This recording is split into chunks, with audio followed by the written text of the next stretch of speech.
तो सुन, गिफ्ट दे भी देना एक बार हाथ में ना, क्योंकि कितनी क्यूट लग रही है इसमें, दिखा दे तो।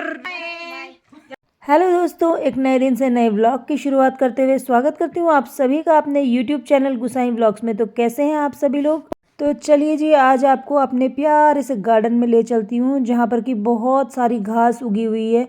जो हम बोते हैं वो तो नहीं हो पा रहा है, मगर घास अपने आप खूब अच्छी से हो रही है, जैसे कि आप देख ही रहे होंगे कितनी हरियाली हुई हुई है। और आज ना मुझे पहले इस वाले घास को पूरा साफ करना है और काफ़ी टाइम लगने वाला है आज गार्डन में।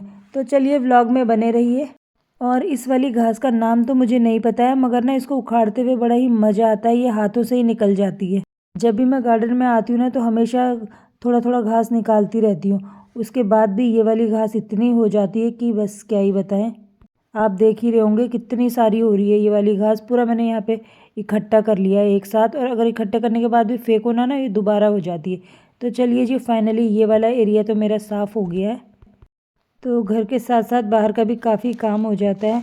और अब मैं आपको दिखाती हूँ, मैंने ना ये वाली इसके साइड में ना ऐसे बांध दिया है एक डोरी से, ताकि ये ना इधर उधर लटके ना। ये एक प्रकार की बीन्स होती है, जिसका नाम ना कुछ और ही होता है, याद तो मुझे आ नहीं रहा अभी, मगर बहुत टेस्टी होती है खाने में। फिर इस वाली क्यारी को गुसाई जी ने कल खोद लिया था फावड़े से, तो मैं इसको थोड़ा सा बराबर कर लेती हूँ। इसमें से जो घास पड़ी हुई है ना, घास को निकाल लेती हूँ। और ये जो दूब वाली घास होती है ना, ये तो हर बार ही जितनी बार खुदाई करते हैं ना, हर बार निकल के आ जाती है। तो इस वाली क्यारी का घास अच्छे से निकाल लेती हूँ। और इस वाली क्यारी में ना मुझे थोड़े दिनों बाद ना भिंडी बोनी है, तो उससे पहले मैं कर लेती हूँ जो सरसों लगी हुई है ना, इसको इकट्ठा इकट्ठा करके ऐसे करके पेड़ों को बांध लेती हूँ, पौधों को बांध लेती हूँ, जिससे कि सरसों है ना वो गिरे ना। जब वो पक जाएगी तो थोड़े दिन बाद इनको काट के छत में डाल दूँगी। अब मैं प्याज में डाल लेती हूँ गोबर। ये वाला गोबर अच्छे से सूख गया। जब मैं लाई थी ना, तो उस टाइम काफ़ी कच्चा कच्चा सा था, बट धूप तेज़ होने के कारण आजकल ये अच्छे से सूख गया है। आज इसमें अच्छे से गोबर डाल लेती हूँ। फिर इसके बाद 1-2 दिन बाद इसकी गुड़ाई उड़ाई करनी होगी, ताकि थोड़ा सा धूप होने का कुछ अलग ही मज़ा होता है, धूप में काम करने का भी मन होता है। तो चलिए जी, गार्डन का काफ़ी काम आज हो चुका है। इसके बाद मैं नहा धो के हो गई हूँ रेडी, और अब मुझे जाना है अपनी फ्रेंड के घर उसको देखने के लिए, क्योंकि उसकी थोड़ी सी तबीयत ख़राब थी। तो मेरे घर में मेरी एक और फ्रेंड आई हुई है, तो इसकी वजह से आज मेरा काम जल्दी हो गया है, पोछा वगैरह, नहाना वगैरह। तो चलिए चलते हैं। और चलते चलते तब तक शॉप में आ गए थे मेरे कस्टमर, तो उनके लिए गिफ्ट पैक करना था। फिर मैंने फटाफट से उनके साथ गप्पे शप्पे लगाते हुए गिफ्ट पैक किया। तो फिर मेरी फ्रेंड ने कहा मुश्किल है आज तो हम शाम तक भी शायद जा नहीं पाएंगे। तो हमें इन्हीं की गली में जाना था जो ये दीदी लोग आए हुए थे। तो बस मैंने कहा फटाफट से इनका गिफ्ट पैक कर लेती हूँ। और ये भी ना खूब मजाक कर रही थी, बहुत मस्ती कर रही थी। ये जयश्री दीदी है ना, बहुत मस्ती करती है। तो मैंने कहा चलो भाई, गिफ्ट पैक वगैरह हो गया था, तो वो भी उन्हीं की गली में हमें जाना था पेशेंट को देखने के लिए। तो चलिए चलते हैं। तो पहुंच गए हम पेशेंट के घर में, और उन्होंने कहा ये गिफ्ट मैं इनको ही दे दूंगी। मैंने कहा चलिए जी, देखते हैं कैसे देते हो। तो हम इधर वाले गेट में गए तो नहीं खोला किसी ने, हमने उनके छोटे वाले गेट से अंदर एंट्री की। और अब हम चारों चले गए थे अंदर की तरफ को। हमने अपने स्लीपर वगैरह निकाले और अदिति को बोला कि गेट खोलो, तो गेट खुल नहीं रहा था। हमें लगा चलो पीछे की तरफ से चलते हैं। फिर आवाज़ आई और गेट खुला, तो मालूम पड़ा कि जिसको देखने के लिए गए थे वो तो वहाँ था ही नहीं। तो फिर हम दोनों घर की तरफ वापस आ गए। और ये बच्चों की पर्सनल मीटिंग चल रही है, तो हमारी तो आज हो गई गुगली वुगली। तो चलिए जी, जिसको देखने के लिए गए थे वो तो घर से थक गया अब, तो इसी बहाने मेरा काम हो गया था जल्दी। तो घर में पहुंची तो गुसाई जी ने भी यहाँ पे खाना बना लिया था, पालक की धबड़ी और चावल वगैरह। तो गुसाई जी ने को तो भूख लग गई थी, तो इसलिए उन्होंने अपने लिए ले लिया था, और मुझे काफ़ी प्यास लग रही थी, तो इसलिए मैंने ग्लूकॉन डी बनाया और फटाफट से ग्लूकॉन डी पिया। फिर मुझे मन हुआ कि एक और गिलास बना दूं, एक और बार पी लूं।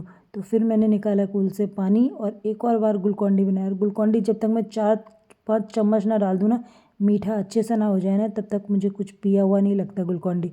तो मैंने फटाफट से घोला ग्लूकॉन डी, और फिर आराम से इसको, ये देखिए, ऐसे पी लिया। तो आप भी ऐसे पीते हैं क्या? मैं तो ऐसे ही पीती हूँ, 2 या 4 गिलास। तो इसके बाद ये देखिए, पालक की धबड़ी बन चुकी है, एक तरफ चावल बन चुके हैं, और फटाफट से गुसाई जी ने कर लिया खाना। ये देखिए, तो ये गुसाई जी तो खा रहे हैं, और अब ममता और रूही भी आ चुकी है घर की तरफ को। तो हमने कहा था आज तुम लोग यहीं खा लेना। तो ममता रूही को, सॉरी, रूही कहाँ खाएगी, रूही तो बहुत छोटी है।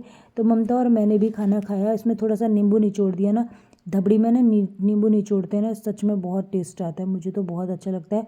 आपको कैसा लगता है कमेंट में ज़रूर बताइए। तो चलिए जी, हमने भी ले लिया है अपना पहाड़ी भात दाल और फटाफट से खा लेते हैं अपना भात दाल। उसके बाद ना रिशु पीहू की नज़र है गोलगप्पों में, तो उसके बाद कुछ देर रुकने के बाद खाएंगे गोलगप्पे। तो पहले अभी अपना लंच फिनिश कर लेते हैं। और पीहू ने पकड़ा हुआ है रूही को, और रूही को चुप करा रही। रूही का मूड थोड़ा सा ख़राब हो रहा है, शायद उसको अब नींद आने वाली है। तो चलिए जी, अब रूही की मम्मी रूही को सुला रही है। रूही क्योंकि थोड़ा सा परेशान हो रही है, सोने के लिए बच्चे करते ही हैं ना। तो ये देखिए पीहू उसके साथ खेल रही है, और जैसी पीहू ऐसे कर रही है ना, तो रूही बड़ी हैप्पी हैप्पी हो रही है, बहुत खुश हो रही है। ये देखो हमारी रूही कैसे हंस रही है। जब हंसती है ना तो बड़े खुल के हंसती है। ये देखो पीहू के साथ ऐसे खेलती है रूही। और लगता है अब तो रूही की नींद गायब ही हो गई है, अब तो मुश्किल सोएगी। तो पीहू की नींद पीहू को भी नहीं आ रही, तो पीहू भी रूही के साथ खूब मस्ती के साथ खेल रही है। तब तक मैं धो लेती हूँ बर्तन, और फटाफट से बर्तन धो लेती हूँ ताकि शाम के लिए थोड़ा सा कम हो जाए। फिर चाय, शाम को क्या होता है चाय वाय के बर्तन हो जाते हैं। अभी गोलगप्पे खाने हैं, उसके भी बर्तन हो जाएंगे, तो अपने लिए काफ़ी काम बढ़ जाता है। तो फटाफट से बर्तन धो लेती हूँ। तो चलिए देखते हैं, अब तो रूही सो गई होगी। ओ माय गॉड, रूही तो अभी तक सोई नहीं है। तो ये पीहू ने बॉटल पकड़ ली और पीहू के साथ ही खेल रही है। तो ये देखिए ये रूही कैसे आ रही है बॉटल लेने के लिए। और ये देखिए और फाइनली ओ माय गॉड, तो उसकी चोट लग गई और रूही रोने लग गई। उसके बाद हमने रूही को शांत करने के लिए रूही के सिर में लगा दिया बिग बालों वाला ब्लैक विग। तो देख रहे होंगे रूही के बाल कितने बड़े हो गए और कितनी क्यूट लग रही है रूही। मुझे तो सच में बहुत ही क्यूट लग रही है रूही इन बालों में। उसके बाद अब रूही सो गई थी, तो हमने फटाफट से निकाले गोलगप्पे, और ममता ने, मैंने और पीहू ने फटाफट से गोलगप्पे खाए।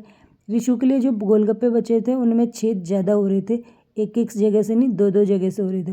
तो ये हम इन्होंने भी खाया। और फिर इन्होंने ना अपना गोलगप्पे खाने के बाद ना रिशु के मुंह में देखना शुरू कर दिया, और रिशु को हंसी आ रही थी, तो उसको ना शर्म के मारे हंसी आ गई।